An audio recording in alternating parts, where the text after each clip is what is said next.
Emily. Parts of the abandoned factory building behind me is still engulfed in heavy flames, though it's in the north part of the building, which is in the center of the complex, and so you can't quite see it. What we see here is crews on ladders trying to get that water up as high as they can. You could hear a chainsaw behind me, and that's because the crews are working to cut open the roof to vent a little bit. I just spoke with the fire chief, Tony Paul, and he says that this house is an old house. This fire is a stubborn fire. Detectives are inside working with bank managers to figure out exactly what happened. As you can see, police are out here. They are still on scene. The suspect attacked his latest victim in the southwest annex of the Mill Creek Mall yesterday, and today for the first time there's video of the suspect entering this Michael's Arts and Crafts. They're chanting "Save Our Service." Now it's all to send a message to the U.S. Congress and also to the U.S. Postmaster General. This is the second year now that Presque Isle has done extended days, so Sunday through Thursday racing. Has that been popular with the crowds? Live from Upper Peach Street, I'm Deedee Sun, WICU 12.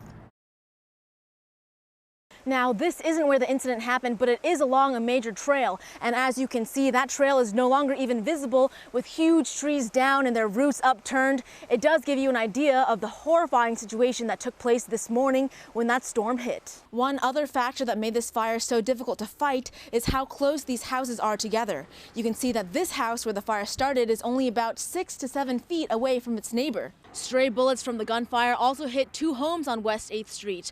One bullet hit the frame of this door while the residents were fast asleep inside. Now, PennDOT will meet with Humes on Friday to discuss the logistics of installing a traffic light plan here.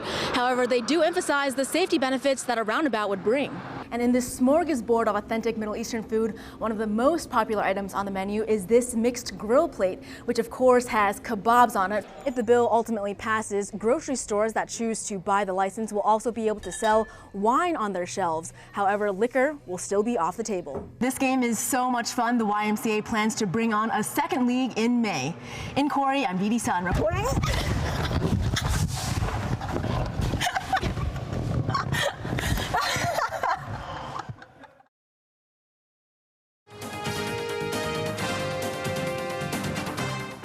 Good evening, I'm Deedee Sun. Thanks for choosing C News at 11. A rollover accident on the city's west side this afternoon sends one woman to the hospital. The crash happened on Ellsworth Avenue. Finding that professional outfit can be especially tough for low-income women in our area looking to start their careers.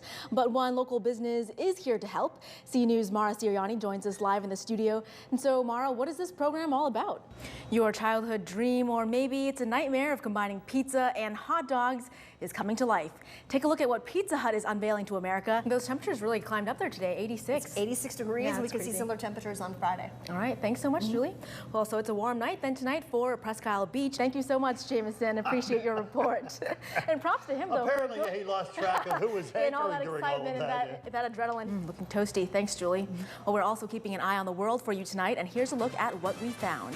An intense manhunt for 2 convicted killers is in its 6th day, but now there are several potential leads. Jeff Cornish is going to join us with what you need to know. So, Jeff, is the worst of that storm over? Thanks for choosing C News at 6. We'll see you right back here at 11. Until then, have a great night.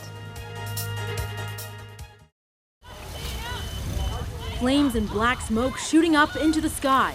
The blaze reducing most of this home at 237 East 32nd Street to ashes. I've never seen any fire that big. Luckily, no one was hurt. It's very shocking. I had so much stuff in there, you know. Everyone's safe. Even pets? Even pets. The whole family, an expecting mom, 3 kids, and 2 pet dogs, were all out of the house when the fire started just before 6 p.m. This reporter arrived on scene even before fire crews. Within minutes, flames engulfed the entire house. The whole back end of the house, which you can't see here, has collapsed in, and the roof collapsed through the 2nd floor down to the 1st floor already. Nearly an hour after the fire started, crews are still on scene putting water on this home, trying to contain those flames. The house is already considered a total loss, but neighbors and family members just say they're grateful no one was home at the time. We're very lucky. Very lucky, especially the mother, since she's pregnant. I'm happy no one was home. The intensity of the fire forced crews to only tackle the flames from the outside, while bitterly cold temperatures added extra challenges. One water line froze and the department had to call in reinforcements. The freezing, the cold temperatures that we have with our lines freezing up, and hypothermia setting in with the firefighters also. The blaze also caused some damage to neighbors. The house where it all started is scheduled to be demolished on Thursday. In Erie, Deedee Sun reporting.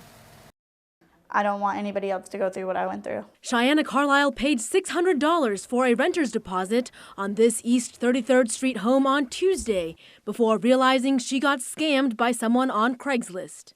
They are stealing our photos off of different websites and using them to make it seem as if they've been in the home and the home is theirs. Cheyenne and her husband thought they had found the perfect place. She exchanged emails with the fake landlord, talked to someone on the phone, and even got a copy of the lease. Some red flags: the scammer said they're in Philadelphia and couldn't meet, and they only process payments through Walmart MoneyGrams. Our agreement was I send $6, they send me the keys, and then I send the $550. It was such appealing and so such a good deal that it was too good to be true, pretty much. So, and then I was so eager and so blinded by the excitement that I really didn't see it until today. This is the home featured in the Craigslist post that scammed Cheyenne.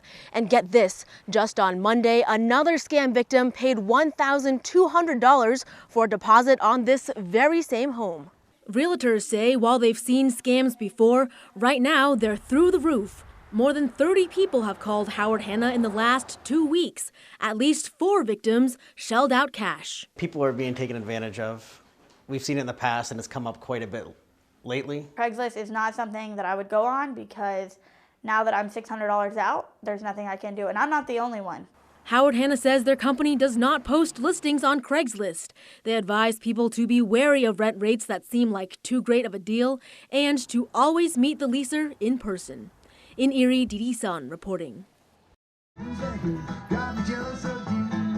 Bluegrass, reggae, old time, and funk, to name just a few genres of the music played at the Great Blue Heron Music Festival. This is a jewel of a festival here, and I'd kind of like to keep it a little bit of a secret, so don't tell the whole world about the Great Blue Heron Music Festival.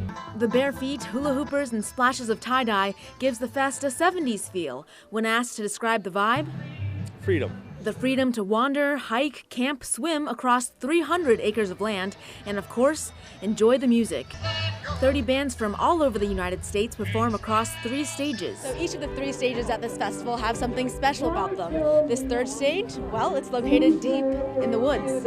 A ride out of the woods and through throngs of campers reveals the main stage, set in the valley of a hill. And the dance tent offers dance lessons between performances, though some say it takes staying overnight to get the full Blue Heron experience. The morning music is really beautiful and sweet and stunningly with the trees and with the sky and just with the vibe, it's a really good time. Sharing the beauty of their family's land is what Julie had in mind when she co-founded the festival 23 years ago. It's really exciting. It's part of our vision is that we need to share the place. It's a beautiful place and it's always been kind of a place for community to build. Each Independence Day weekend, this festival attracts 5,000 people. Highly recommend. Once you go, you'll always come back. In Sherman, New York, Deedee Sun reporting.